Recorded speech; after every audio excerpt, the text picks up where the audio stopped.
Mi esposo me arrojó su bebida a la cara en una fiesta y les dijo a todos que eso era lo que me pasaba por mirar a otros hombres. Estábamos en la fiesta de cumpleaños de su compañero de trabajo cuando sucedió. Yo estaba de pie junto a la mesa de bocadillos hablando con una mujer que acababa de conocer cuando el amigo de mi esposo se acercó a tomar una papa frita. Lo miré de la misma manera que miras a cualquiera que entra en tu espacio. Duró tal vez 2 segundos. No sonreí ni dije nada coqueto. Solo reconocí que otro ser humano existía cerca de mí. Mi esposo estaba al otro lado de la habitación, pero lo vio todo. Se acercó con su copa de vino tinto y no dijo ni una palabra. Simplemente me arrojó toda la bebida a la cara. El vino me entró en los ojos y la nariz y empapó mi blusa blanca. Me quedé allí en shock mientras él miraba a todos los presentes y decía, eso es lo que le pasa por mirar a otros hombres. Nadie se movió, nadie dijo nada. Su amigo, a quien aparentemente yo había estado mirando fijamente, miró al suelo como si quisiera desaparecer. La mujer con la que había estado hablando me dio una servilleta y luego se alejó como si no quisiera involucrarse. Mi esposo me agarró del brazo y dijo que nos íbamos. Lo seguí hasta el auto porque no sabía qué más hacer. Mi cara todavía goteaba vino y me ardían los ojos. En el camino a casa, me dijo que lo había avergonzado coqueteando con su amigo frente a todos. Le dije que no estaba coqueteando y que solo lo había mirado por un segundo. Él dijo que eso era suficiente y que yo ya debería saber actuar mejor. Esa frase se me quedó grabada. Ya debería saber actuar mejor. Significaba que esta no era la primera vez que me castigaba por algo insignificante. Significaba que había habido otros incidentes que yo había justificado, olvidado o de los que me había convencido de que no eran tan malos. El primer año de nuestro matrimonio se enojó cuando me reí demasiado tiempo del chiste de otro hombre en una cena. No arrojó nada esa vez. Simplemente me aplicó la ley del hielo durante 3 días hasta que me disculpé por hacerlo sentir irrespetado. El segundo año, me acusó de vestirme demasiado bien para el trabajo y me preguntó a quién intentaba impresionar. Empecé a usar ropa más holgada para evitar discusiones. El tercer año, revisó mi teléfono mientras yo dormía y exigió saber por qué un compañero de trabajo me había enviado un mensaje sobre la fecha límite de un proyecto. Le mostré toda la conversación y demostré que era inocente, pero aún así no me habló durante una semana. Cada vez que algo sucedía, me decía a mí misma que era un malentendido. Me decía que él simplemente me amaba demasiado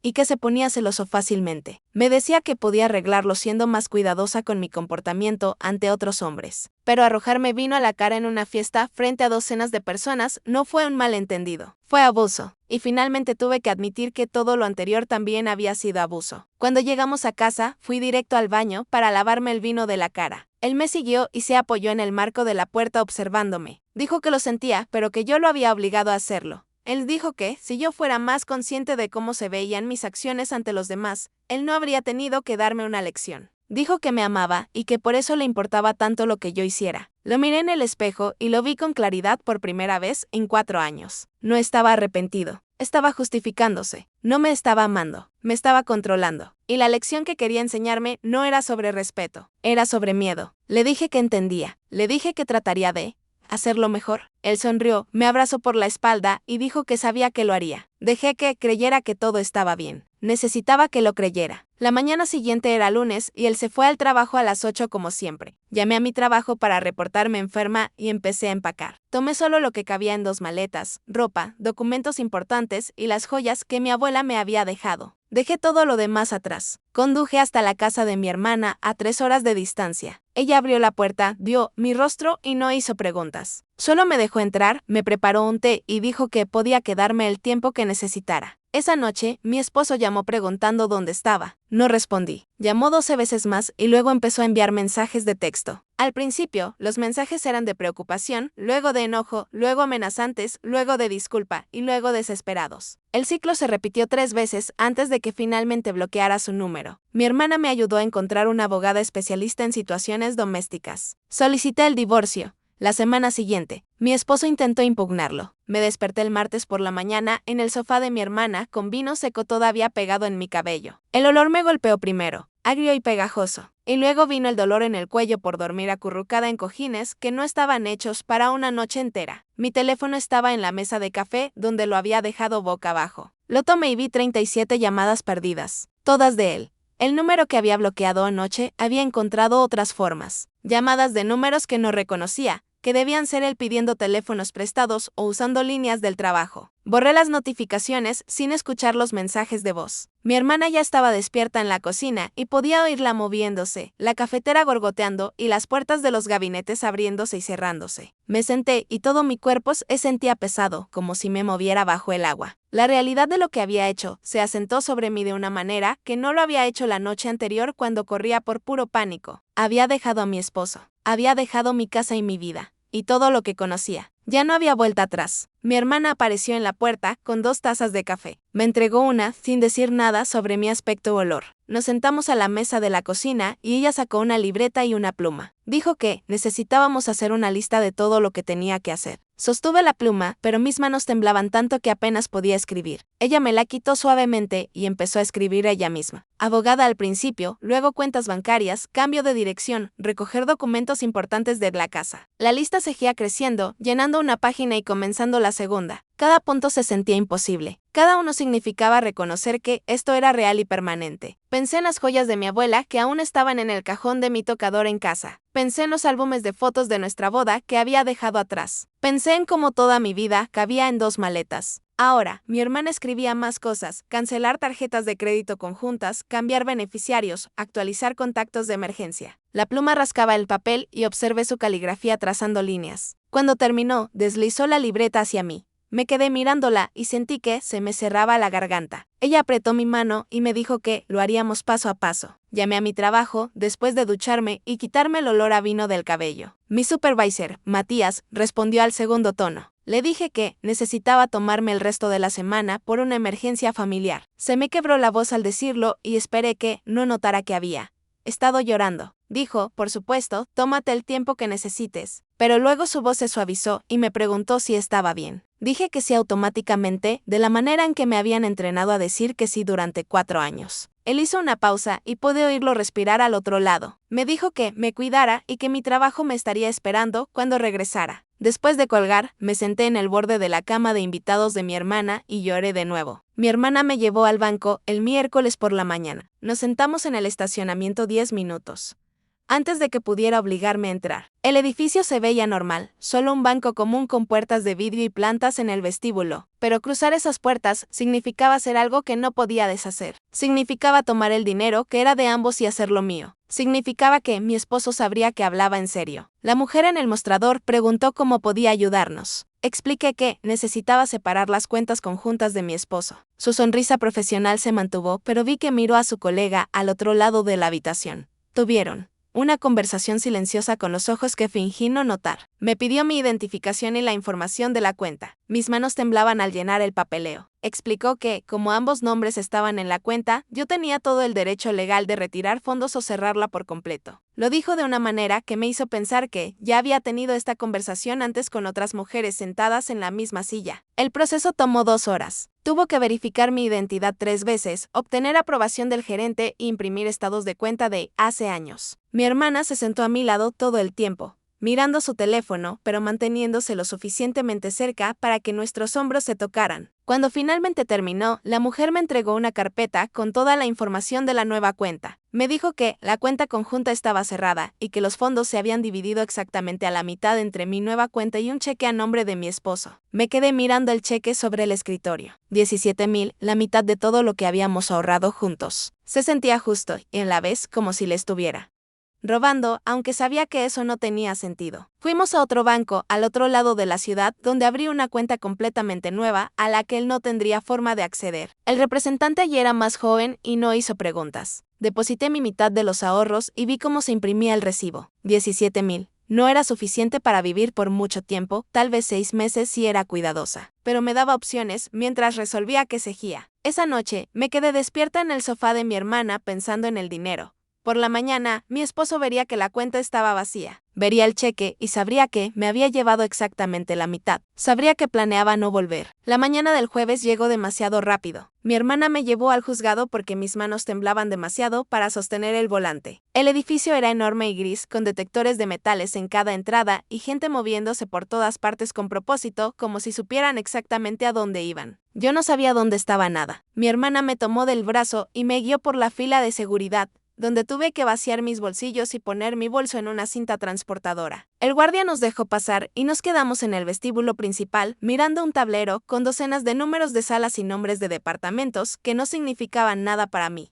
Caitlin, mi abogada, me había enviado el número de sala por mensaje, pero no lograba entender la distribución del edificio. Una mujer uniformada nos preguntó si necesitábamos ayuda y mi hermana explicó que buscábamos la oficina del secretario de la corte de familia. La mujer señaló un pasillo a la izquierda y dijo tercera puerta a la derecha. Pasamos junto a personas sentadas en bancos en el pasillo, algunas llorando, otras discutiendo en voz baja con abogados de traje. La oficina del secretario tenía un mostrador largo con vidrio a prueba de balas y una pequeña abertura en la parte inferior para pasar papeles. Le di mi nombre a la mujer tras el vidrio y ella me entregó una tabla con formularios. Los formularios pedían de todo: mi nombre legal completo, el nombre legal completo de mi esposo, nuestra dirección, cuánto tiempo llevábamos casados, si teníamos hijos, si había violencia doméstica, si quería una orden de restricción. Se me acalambró la mano de tanto escribir y tuve que detenerme 2 veces para relajarla. La mujer tras el vidrio me observaba con ojos cansados, como si hubiera visto a cientos de mujeres llenar esos mismos formularios. Cuando terminé, recuperó la tabla y escribió la información en su computadora durante lo que pareció una eternidad. Luego imprimió más papeles y los deslizó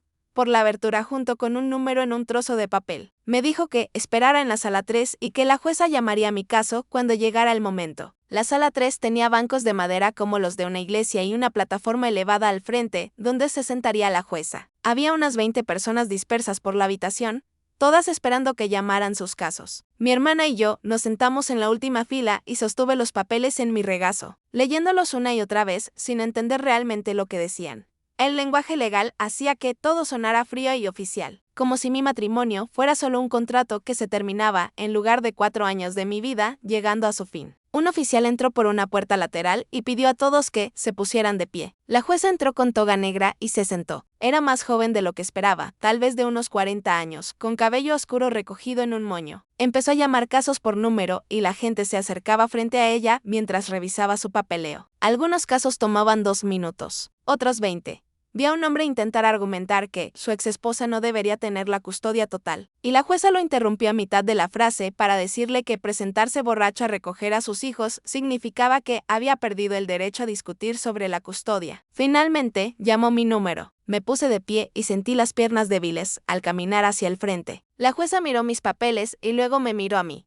Me preguntó si estaba solicitando una orden de restricción temporal basada en agresión y comportamiento amenazante. Dije que sí, y mi voz salió más baja de lo que pretendía. Me pidió que describiera lo que pasó en la fiesta. Le conté sobre el vino y sobre mi esposo presentándose en casa de mi hermana y golpeando la puerta. Me preguntó si tenía alguna evidencia y le mostré el informe policial de esa noche y fotos de mi ropa manchada de vino que me había tomado antes de lavarla. Estudió las fotos por largo tiempo y luego preguntó si mi esposo tenía antecedentes de comportamiento violento. Empecé a decir que no automáticamente, pero me detuve. El silencio punitivo era violento a su manera. Revisar el teléfono era violento. Las acusaciones y el aislamiento eran violentos. Le dije que sí, que él tenía un patrón de comportamiento controlador y amenazante durante los últimos 4 años. Hizo notas en su computadora y volvió a mirarme. Preguntó dónde trabajaba mi esposo, dónde trabajaba yo y dónde vivía mi hermana. Le di todas las direcciones. Escribió más notas y imprimió algo. Lo firmó y se lo entregó al oficial, quien me lo trajo. Era la orden de restricción. Dijo que era efectiva de inmediato y que mi esposo debía mantenerse al menos a 500 pies de distancia de mí, de mi hermana, de mi lugar de trabajo y del hogar de mi hermana. Dijo que un notificador judicial le entregaría los papeles en su trabajo mañana y que si violaba la orden, sería arrestado. Me preguntó si entendía y dije que sí. Me dijo que me mantuviera a salvo y llamó al siguiente número. Todo tomó unos 10 minutos. Caminé de regreso hacia donde mi hermana estaba sentada y le mostré los papeles. Me apretó la mano y salimos de la sala. En el pasillo empecé a llorar y no podía parar. Mi hermana me llevó a una esquina lejos de los demás y dejó que llorara en su hombro hasta que me quedé sin lágrimas. Condujimos a casa en silencio y me quedé mirando la orden de restricción todo el camino. 500 pies. Esa era la distancia que ahora debía existir entre yo y el hombre con el que estuve casada 4 años. Se sentía como mucho espacio y a la vez no lo suficiente. El viernes lo pasé revisando las 2 maletas que empaqué cuando me fui. Extendí todo sobre la cama de invitados de mi hermana para ver qué tenía realmente. 3 pares de jeans, 5 camisas, un vestido, ropa interior y calcetines, mi cepillo de dientes y algo de maquillaje, mi acta de nacimiento y tarjeta de seguro social, las joyas de mi abuela. Eso era todo. Eso era todo lo que había agarrado en mi pánico por salir. Me di cuenta de que había olvidado mi abrigo de invierno y todos mis suéteres. Olvidé los álbumes de fotos de nuestra boda y de los viajes que hicimos. Había olvidado la caja de recetas de mi abuela que le prometí a mi mamá que cuidaría. Olvidé mis libros favoritos y la manta que mi hermana me hizo para Navidad hace 2 años. Todo eso seguía en la casa con él. Llamé a Caitlin y le conté sobre todo lo que dejé atrás. Dijo que podíamos organizar una escolta policial para volver y recoger más pertenencias, pero no hasta que le hubieran entregado los papeles de la orden de restricción. Dijo que era más seguro esperar hasta que él supiera que habría consecuencias legales si intentaba algo. Así que tuve que esperar, tuve que sentarme en casa de mi hermana usando las mismas 5 camisas en rotación y durmiendo bajo una manta prestada, mientras mis cosas se quedaban en una casa a la que no podía volver. El lunes por la mañana, Caitlin me llamó antes de que terminara mi café. Dijo que la respuesta de mi esposo al ser notificado había llegado a través de su abogado. El nombre de su abogado era Nathan Pease y había enviado una carta formal impugnando el divorcio. La carta decía que yo había abandonado el matrimonio sin causa y que mi esposo quería que yo pagara la mitad de los honorarios legales ya que yo era quien decidió irse. Caitlin leyó partes de la carta en voz alta por teléfono y me sentí enferma al oír las palabras abandonado sin causa, como si 4 años de comportamiento controlador y que me arrojaran vino a la cara no contaran como causa, como si me hubiera despertado un día y decidido destruir nuestro matrimonio sin razón. La voz de Caitlin se volvió firme cuando explicó que esta era una táctica común de intimidación. Dijo que sus afirmaciones no se sostendrían en la corte porque yo tenía evidencia de abuso y comportamiento amenazante, pero también dijo que eso significaba que el divorcio tardaría más y costaría más dinero que si él hubiera aceptado proceder de manera cooperativa. Dijo que debíamos esperar que él peleara por todo para alargar cada paso del proceso y hacerlo lo más difícil y costoso posible. Le pregunté cuánto más tiempo y cuánto más dinero, y dijo que probablemente 6 meses mínimo y varios miles más en honorarios legales. Sentí el peso de eso sobre mis hombros. 6 meses más de esto. 6 meses más de batallas legales y fechas de corte y de él intentando castigarme a través de abogados y papeleo. 6 meses más antes de poder ser realmente libre. El miércoles por la mañana me desperté con el estómago hecho nudos, sabiendo que tenía que enfrentarlo en la corte. Caitlin pasó por mí a las 9 y condujimos juntas mientras me explicaba qué pasaría en la audiencia. Dijo que la jueza revisaría la orden de restricción temporal y decidiría si me llamó a los 20 minutos y me dijo que me viera con ella en la estación de policía mañana por la mañana porque lo que mi esposo había hecho era robo de identidad y fraude. Me sentí enferma al ver el total de nuevo. 8,000 de deuda a mi nombre que yo no había gastado ni aceptado. Caitlin explicó que abrir cuentas a nombre de otra persona sin permiso era un delito incluso entre esposos y que la compañía de la tarjeta probablemente eliminaría los cargos una vez que presentáramos el informe policial de la mañana siguiente. Me senté en una pequeña sala de la estación con Caitlin mientras un detective tomaba mi declaración. Me pidió que explicara cómo descubrí la tarjeta y si mi esposo alguna vez pidió permiso para abrir cuentas a mi nombre. Le dije que no y le mostré los estados de cuenta. El detective sacó copias de todo y dijo que investigarían, aunque advirtió que estos casos pueden tardar meses en resolverse. Caitlin me ayudó a presentar las disputas con la compañía de crédito esa misma tarde. La representante por teléfono sonó comprensiva y dijo que iniciarían una investigación sobre los cargos fraudulentos. Me dijo que no hiciera ningún pago mientras la disputa estuviera pendiente. Esa noche, el teléfono de mi hermana sonó mientras hacíamos la cena. Ella contestó y su expresión cambió de inmediato. Tapó el micrófono y susurró que eran los padres de mi esposo pidiendo hablar conmigo. Sacudí la cabeza y ella asintió, luego les dijo firmemente que yo no estaba interesada en contacto y que todo debía pasar por los abogados ahora. Pude oír la voz de su madre, subiendo de tono, a través del teléfono, diciendo algo sobre la familia y arreglar las cosas. Mi hermana repitió que toda comunicación debía ser por vías legales y terminó la llamada. Me miró y preguntó si estaba bien. Le dije que sí, pero me temblaban las manos. Las siguientes semanas pasé cada noche después del trabajo buscando departamentos en mi laptop. La mayoría eran muy caros, estaban muy lejos de mi trabajo en vecindarios que no se sentían seguros. Joe pasó una noche y mencionó que su amigo tenía varias propiedades en una zona tranquila a unos 30 minutos de mi trabajo. Me dio el número del dueño y sugirió que lo llamara. Lo contacté al día siguiente y le expliqué que estaba pasando por un divorcio y necesitaba un lugar pronto. El dueño se llamaba Frank y sonó comprensivo. Tenía uno de una habitación disponible de inmediato y se ofreció a ayudarme con el depósito de seguridad ya que yo estaba lidiando con gastos legales. Fui a ver el departamento ese fin de semana. Era pequeño pero limpio, con buenas cerraduras y ventanas que daban a una calle tranquila. La cocina era vieja pero funcional y el dormitorio tenía espacio para mi cama y tocador. Frank me mostró el lugar y explicó que la mayoría de sus inquilinos eran profesionales solteros o personas en transición. No hizo demasiadas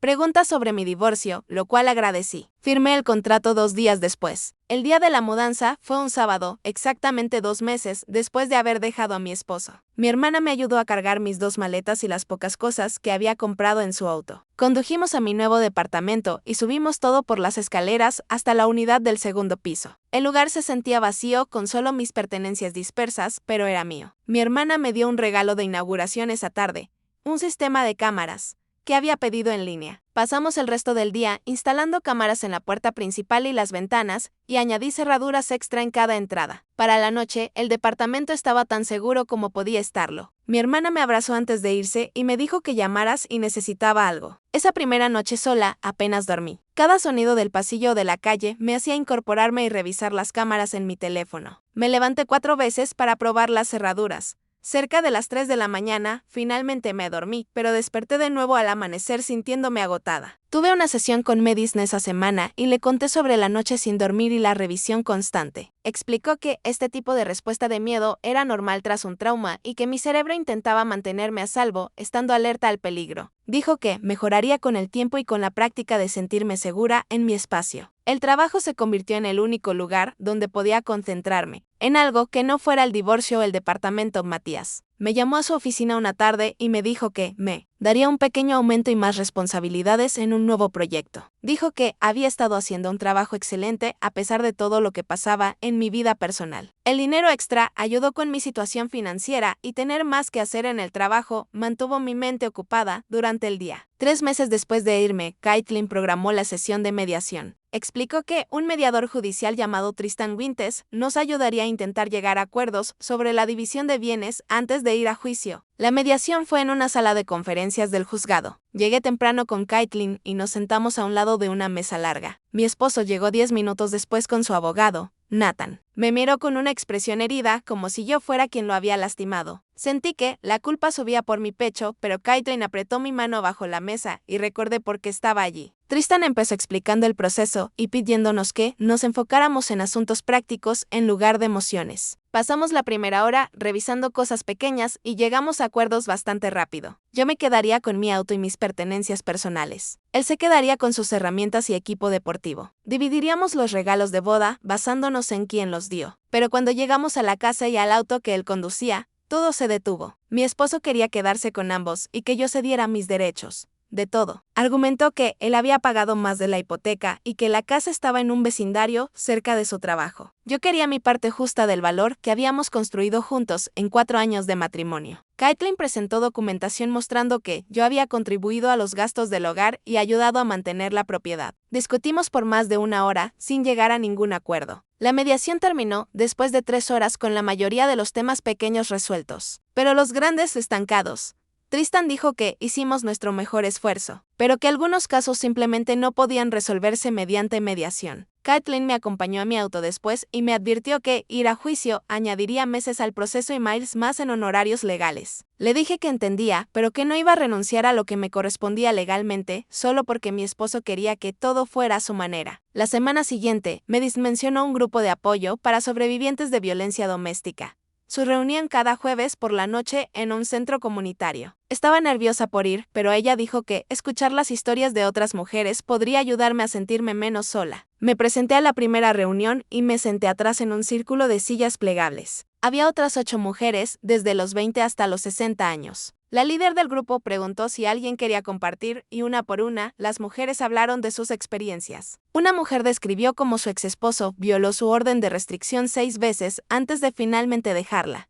en paz. Su historia me asustó, pero también me preparó para la posibilidad de que mi esposo no se rindiera fácilmente. Habló de cómo él aparecía en su trabajo, en su gimnasio y en lugares que ella frecuentaba. Cada vez la policía le decía que se fuera, pero no podían arrestarlo porque estaba en espacios públicos. Hicieron falta 6 violaciones y 6 informes policiales antes de que el juez finalmente lo tomara en serio y lo metiera a la cárcel por una semana. Las otras mujeres asintieron como si hubieran escuchado historias similares antes. Me senté allí sintiendo frío, aunque la habitación estaba cálida. La idea de que mi esposo pudiera hacer lo mismo no se me había ocurrido realmente hasta ese momento. Había estado tan concentrada en el proceso legal y la orden de restricción que no pensé en qué pasaría si él decidía poner a prueba los límites. Después de que terminó la reunión, conduje a casa, revisando los espejos más de lo habitual. Cada auto detrás de mí me parecía sospechoso y di 3 vueltas extra solo para asegurarme de que nadie me seguía. A la mañana siguiente, me detuve en el supermercado cerca de mi departamento. Estaba en la sección de frutas, comparando precios de manzanas cuando lo vi. Mi esposo estaba parado en el pasillo del pan, mirándome directamente. No se movió ni dijo nada. Solo se quedó allí, sosteniendo una canasta de compras y observándome. Mi mano empezó a temblar tanto que se me cayó la manzana que sostenía. Rodó por el suelo y se detuvo cerca de sus pies. Pero no fui a recogerla. Di media vuelta con mi carrito y caminé rápido hacia las cajas. Aunque apenas llevaba nada, mi corazón latía tan fuerte que podía sentirlo en la garganta. Pagué por los pocos artículos y me fui sin mirar atrás. En mi auto, cerré todas las puertas y me senté un minuto tratando de calmarme lo suficiente para conducir. Técnicamente, no había violado la orden de restricción. El supermercado era un lugar público y él tenía permitido comprar allí, pero él vivía a 20 minutos de distancia y había otros 4 supermercados más cerca de nuestra antigua casa.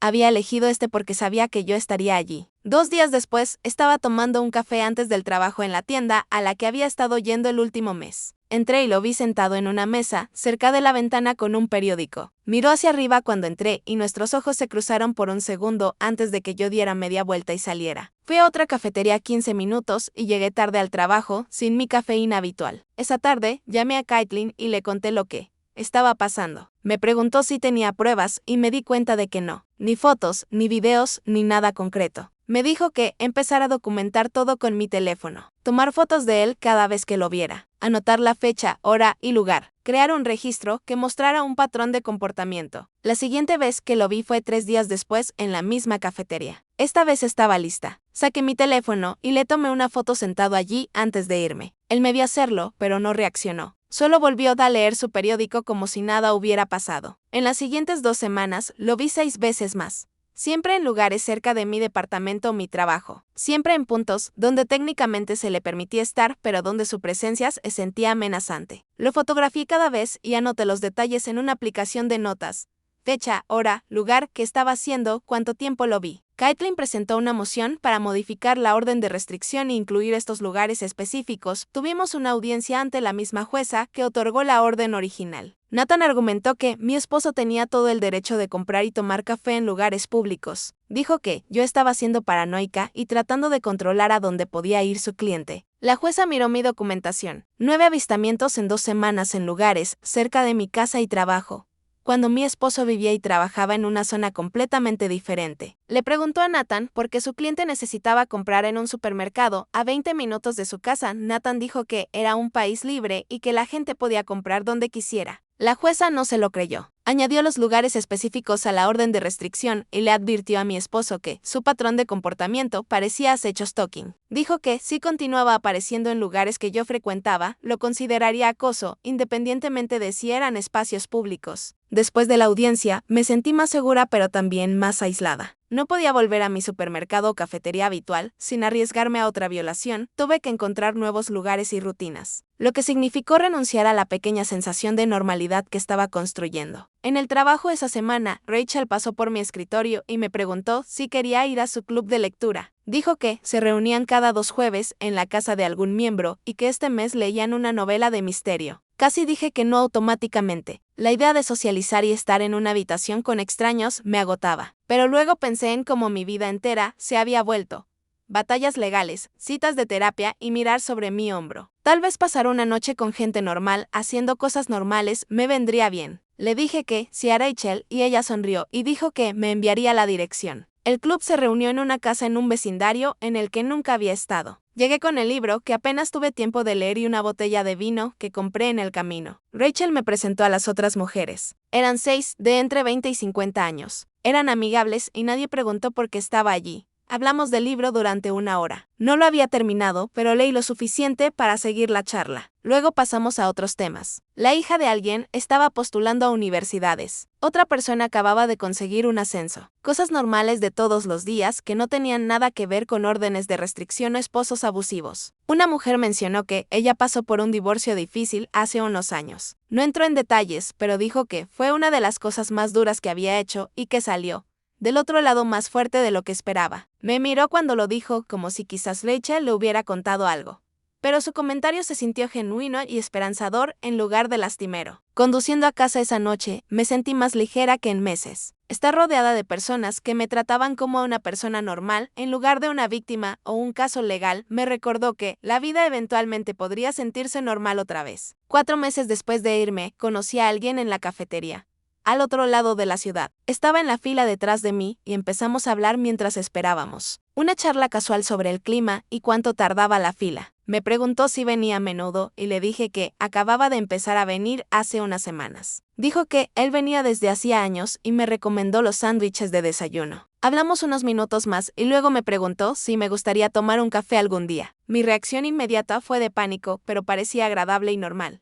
Y hacía tanto tiempo que nadie mostraba interés en mí que dije que sí antes de arrepentirme. Nos vimos el sábado siguiente para tomar un café. Solo café y charla en un lugar público de día. Me contó de su trabajo en contabilidad, de su perro y de su pasatiempo de construir trenes a escala. Yo le hablé de mi trabajo y mantuve lo demás vago. Todo el tiempo estuve ansiosa mirando la puerta. Cada vez que alguien entraba, me tensaba esperando ver a mi esposo. No podía concentrarme en lo que él decía, porque estaba demasiado ocupada escaneando el lugar y planeando rutas de escape. Después de 1 hora, puse una excusa sobre tener que hacer mandados y me fui. Él pareció decepcionado, pero dijo que le gustaría volver a verme. Dije que tal vez, sabiendo que no sería así. En mi siguiente sesión de terapia, le conté a Medici sobre la cita. Me preguntó cómo me sentí y admití que estuve demasiado ansiosa para disfrutar nada. Dijo que eso era completamente normal y que probablemente era muy pronto para pensar en citas.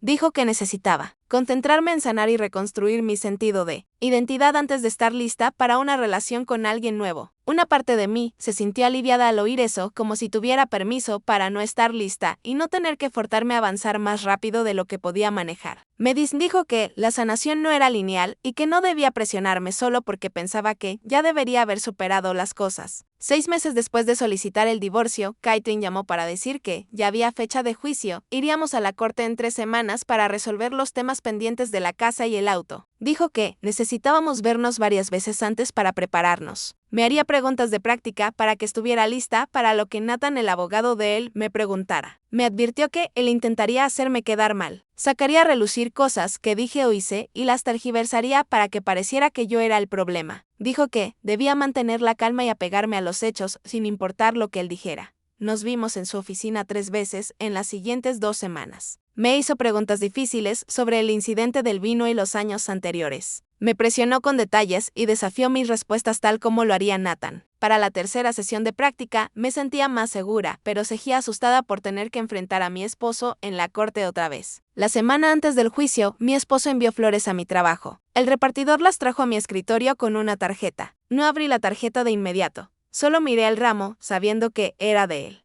Rachel pasó por allí, vio las flores y preguntó si todo estaba bien. Abrí la tarjeta y la leí. El mensaje decía que me perdonaba y que quería empezar de nuevo, que podíamos arreglarlo si yo volvía a casa. Mis manos empezaron a temblar otra vez. Le dije a Rachel que necesitaba rechazar la entrega. Me ayudó a llevar las flores a la recepción y le explicó a la recepcionista que no podía aceptarlas. Luego llamé a la policía y hice un reporte por violar la orden de restricción. El oficial dijo que enviar flores al trabajo era una clara violación, ya que la orden prohibía cualquier forma de contacto. Dijo que emitirían una orden de arresto. Mi esposo fue arrestado esa noche y pasó 3 días en la cárcel antes de su audiencia de fianza. En la audiencia, Nathan argumentó que su cliente era solo un hombre tratando de salvar su matrimonio y que enviar flores era un gesto romántico, no una amenaza. La jueza miró a Nathan como si estuviera loco. Señaló que a mi esposo se le había ordenado explícitamente no contactarme de ninguna manera y que ya había violado esa orden varias veces. Extendió la orden de restricción por 1 año completo más y fijó una fianza más alta. Le dijo a mi esposo que, si violaba la orden otra vez, pasaría un tiempo significativamente mayor en la cárcel. Al verlo ser llevado de regreso a la celda, me sentí satisfecha y asustada a la vez. Satisfecha de que finalmente enfrentara consecuencias reales. Asustada por lo que pudiera hacer al salir y darse cuenta de que no iba a dar marcha atrás. El juicio fue una mañana fría a finales del invierno. Me desperté a las 5 porque no podía dormir más y me senté en mi departamento viendo salir el sol. Mis manos temblaban al sostener la taza de café. Me vestí con la ropa que Caitlin me ayudó a elegir, nada demasiado elegante que pareciera que me esforzaba demasiado, ni nada demasiado informal que pareciera que no me lo tomaba en serio. Solo un vestido azul marino sencillo y zapatos planos que no hicieran ruido al caminar por la sala. Mi hermana pasó por mí a las 7 y fuimos al juzgado en silencio. Me miraba de reojo como queriendo decir algo alentador, pero sin encontrar las palabras. Caitlin nos encontró fuera de la sala a las 8:15. Repasó todo una vez más, cómo responder preguntas y qué esperar de Nathan. Me dijo que mirara a la jueza cuando hablara y que me tomara mi tiempo con las respuestas. La sala era más pequeña de lo que esperaba. Solo había unos 20 asientos para observadores, y la mayoría estaban vacíos. Mi esposo estaba en la otra mesa con Nathan. Usaba un traje que yo nunca había visto y tenía el cabello más corto. Parecía otra persona, alguien tranquilo y razonable que nunca le arrojaría vino a nadie. La jueza entró y todos nos pusimos de pie. Era una mujer mayor con canas en un moño y anteojos de lectura colgados de una cadena. Nos pidió sentarnos y repasó los asuntos preliminares. Luego Caitlin me llamó al estrado de testigos. Caminé, puse mi mano sobre la Biblia y juré decir la verdad. Mi voz salió más firme de lo esperado. Caitlin empezó con preguntas fáciles sobre cuánto tiempo estuvimos casados y dónde vivíamos. Luego me pidió describir lo que pasó en la fiesta. Conté toda la historia, estar junto a la mesa, mirar cuando llegó su amigo, el vino golpeando mi cara y entrando en mis ojos, él diciendo que eso me pasaba por mirar a otros hombres. Todos mirando y nadie diciendo nada. Nathan objetó 2 veces durante mi testimonio, pero la jueza lo rechazó ambas veces. Luego Caitlin preguntó sobre los años anteriores. Describí los silencios punitivos, las revisiones del teléfono y las acusaciones sobre mi ropa. Expliqué cómo me hizo pedir perdón por reírme de un chiste y cómo aparecía en mi trabajo sin aviso para vigilarme. Nathan objetó de nuevo diciendo que yo traía incidentes pasados irrelevantes para hacer quedar mal a su cliente. La jueza le dijo que el patrón de comportamiento era relevante para entender la situación actual. Caitlin preguntó sobre el abuso financiero.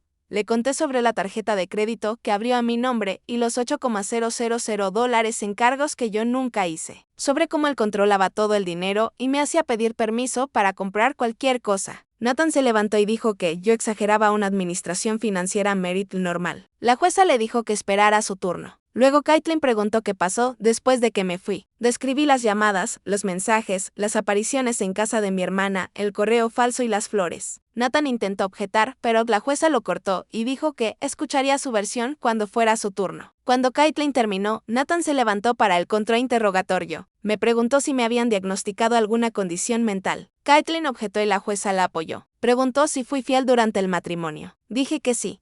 Preguntó si alguna vez le mentí a mi esposo sobre a dónde iba o con quién estaba. Dije que no. Preguntó si me parecía normal que una esposa huyera sin aviso y se llevara la mitad del dinero de la cuenta conjunta. Dije que no huí, sino que dejé una situación insegura. Preguntó si tenía pruebas de que el incidente del vino pasó como yo decía. Dije que había docenas de testigos. Preguntó si alguno había venido a testificar. Dije que no, pero que eso no significaba que no pasó. Siguió presionando para hacerme sonar vengativa o inestable, pero me mantuve tranquila y fiel a los hechos como Caitlin me enseñó. Cuando finalmente se sentó, me sentí agotada, pero aliviada de que terminara. La jueza llamó a un receso de 15 minutos. Mi hermana me abrazó en el pasillo. Dijo que lo hice genial y que cualquiera podía ver que decía la verdad. Al volver, Caitlin llamó a mi hermana a testificar. Ella describió la noche que llegué a su puerta con el vino aún en el cabello. Habló de lo asustada que me veía y de cómo revisaba las ventanas como si él me hubiera seguido. Describió a mi esposo, golpeando su puerta a medianoche, gritando que yo debía dejar de ser dramática. Nathan intentó decir que ella era parcial por ser mi hermana, pero ella se mantuvo firme. Luego Caitlin llamó a Rachel, mi compañera de trabajo. Rachel testificó sobre eventos laborales donde mi esposo aparecía sin invitación y se me acercaba demasiado. Sobre cómo llamaba a la oficina varias veces al día para vigilarme. Sobre cómo empecé a usar ropa holgada y dejé de ir a las reuniones después del trabajo. La jueza tomó notas todo el tiempo y hizo algunas preguntas propias. Después de Rachel, Nathan llamó a mi esposo a testificar. Él subió al estrado viéndose triste y derrotado. Habló de cuánto me amaba y de que cometió errores, pero que yo estaba exagerando todo. Dijo que el vino fue una pérdida de control por única vez porque yo estuve coqueteando con su amigo toda la noche. Dijo que revisar mi teléfono era normal porque le preocupaba que trabajara hasta tarde tan seguido. Dijo que ir a casa de mi hermana era solo para asegurarse de que yo estuviera a salvo. Su actuación fue buena, demasiado buena. Empecé a temer que la jueza le creyera. Entonces Caitlin se levantó para interrogarlo, preguntó por la tarjeta de crédito. Él dijo que la abrió para gastos del hogar y que yo lo sabía. Ella sacó estados de cuenta mostrando cargos en bares y restaurantes donde yo nunca estuve. Él dijo que no recordaba cada compra. Ella preguntó por qué usó mi nombre y seguro social sin preguntarme primero. Dijo que era más fácil así. Ella preguntó si creía que eso era legal. Él empezó a frustrarse. Ella preguntó por las violaciones a la orden de restricción. Él dijo que enviar flores no era un delito. Ella preguntó si leyó la orden, que decía específicamente ningún contacto de ningún tipo. Dijo que la orden era ridícula. Ella preguntó si se creía por encima de la ley. Su voz subió de tono. Dijo que yo había puesto a todos en su contra y que lo hacía parecer un monstruo cuando solo me había amado demasiado. La jueza le pidió bajar la voz. Caitlin preguntó si arrojarle vino a alguien en la cara era su forma de mostrar amor. Él golpeó el estrado con la mano y gritó que yo lo había obligado a hacerlo. La jueza dijo que era suficiente y lo despidió del estrado. Él volvió a su mesa, respirando fuerte, y Nathan parecía querer desaparecer. La jueza dijo que se tomaría una semana para revisar todo y emitir su fallo. Salimos de la sala. Mi esposo intentó hacer contacto visual conmigo, pero miré al frente y pasé de largo. Caitlin dijo que creía que nos fue bien y que su arrebato probablemente ayudó a nuestro caso más que nada. Una semana después, Caitlin llamó con la noticia, el fallo había llegado, la jueza concedió el divorcio. Me otorgó la mitad del valor de la casa,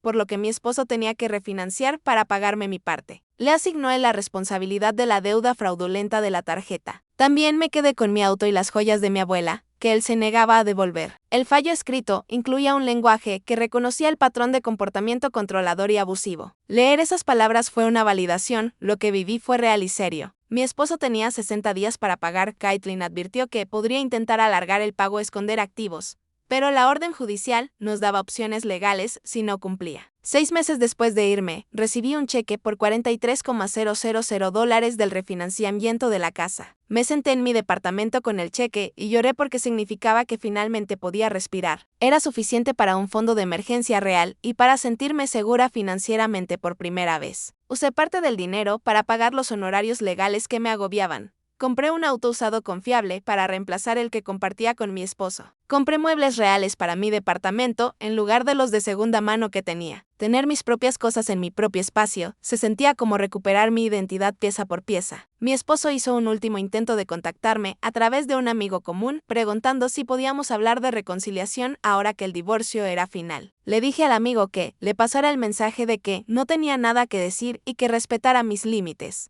El amigo dijo que mi esposo parecía muy afectado y que quizás debería darle otra oportunidad. Dije que no y colgué. En mi siguiente cita de terapia, le conté a Madison sobre el intento de contacto. Me preguntó cómo me hizo sentir. Dije que sobre todo enojada porque él aún creía que podía manipularme a través de otros. Dijo que esa era una respuesta saludable y mostraba cuánto progreso había hecho. Decidimos reducir la terapia una vez por semana, ya que mis síntomas de trauma eran más manejables. Aún tenía días malos, donde volvía a la hipervigilancia y revisaba las cerraduras 3 veces. Aún tenía pesadillas con el vino bajando por mi cara y todos mirando. Pero también tenía días buenos, donde me sentía fuerte, capaz y libre. 7 meses después de irme, Matías me llamó a su oficina un martes por la tarde. Entré esperando otra tarea, pero me indicó sentarme y cerró la puerta. Dijo que había observado mi trabajo de cerca desde que regresé y que había mostrado un crecimiento inesperado. Dijo que la mayoría de la gente en mi situación habría bajado su rendimiento, pero el mío había mejorado. Me ofreció un ascenso a analista senior con un aumento del 20% y responsabilidades de liderazgo. Me quedé procesando lo que dijo porque una parte de mí aún esperaba ser castigada por ocupar espacio o pedir demasiado. Me preguntó si necesitaba tiempo para pensarlo y dije que no. Acepté. Sonrió y dijo que enviaría el papeleo a recursos humanos y que el ascenso sería efectivo el próximo mes. Al volver a mi escritorio, sentí un cambio interno, como si quizás fuera realmente capaz de construir algo bueno de los escombros. Esa noche en el grupo de apoyo mencioné el ascenso y las otras mujeres aplaudieron. Por mí, Una de ellas me preguntó si estaría dispuesta a ser mentora de una nueva integrante que acababa de dejar a su esposo hacía 2 semanas y luchaba con la misma espiral de vergüenza en la que yo estuve meses antes. Dije que sí sin pensarlo porque ayudar a otra persona a navegar por lo que yo pasé le daba un propósito a todo el dolor. Se llamaba Jennifer y tenía esa mirada perdida que reconocí de mi propio espejo 6 meses atrás. Intercambiamos números y le dije que podía escribirme a cualquier hora si necesitaba hablar o que alguien le recordara que no estaba loca. En las siguientes semanas me reuní con ella 2 veces y la guié en los pasos prácticos para separar finanzas y buscar abogado. Escuchar su historia me hizo ver cuánto había avanzado, porque lo que para mí fue imposible hace 7 meses. Ahora eran pasos básicos de supervivencia que podía explicar con claridad. El grupo de apoyo se volvió el ancla de mi semana, en lugar donde podía ser honesta sobre los días difíciles sin que nadie intentara arreglarme. 8 meses después de irme, estaba haciendo la cena cuando me di cuenta de que había pasado una semana entera sin pensar en mi ex esposo. No había revisado las cerraduras obsesivamente ni mirado sobre mi hombro en los estacionamientos. La hipervigilancia se había ido tan gradualmente que no lo noté. Me quedé en el mostrador llorando sobre una tabla de cortar llena de verduras porque la ausencia de miedo se sentía casi tan abrumadora como el miedo mismo. Estaba aprendiendo a confiar en mi propio juicio otra vez, a creer que cuando miraba a alguien era solo mirar y no una invitación al castigo. Tenía un buen trabajo que gané con mi esfuerzo, un departamento seguro que era enteramente mío, amigos que sabían lo que sobreviví y me apoyaban. Estaba construyendo confianza para reconocer señales de alerta, para saber cómo eran los límites saludables, para entender que el amor no debería exigirme hacerme pequeña. El viaje no ha terminado y aún cargo con el peso de lo que pasó en mis reacciones físicas y en mi forma cuidadosa de moverme por el mundo. Pero sobreviví a algo que no estaba segura de sobrevivir y eso cuenta más de lo que imaginaba. Estoy genuinamente orgullosa de en quien me estoy convirtiendo, alguien que puede mirar su reflejo y ver fuerza en lugar de vergüenza.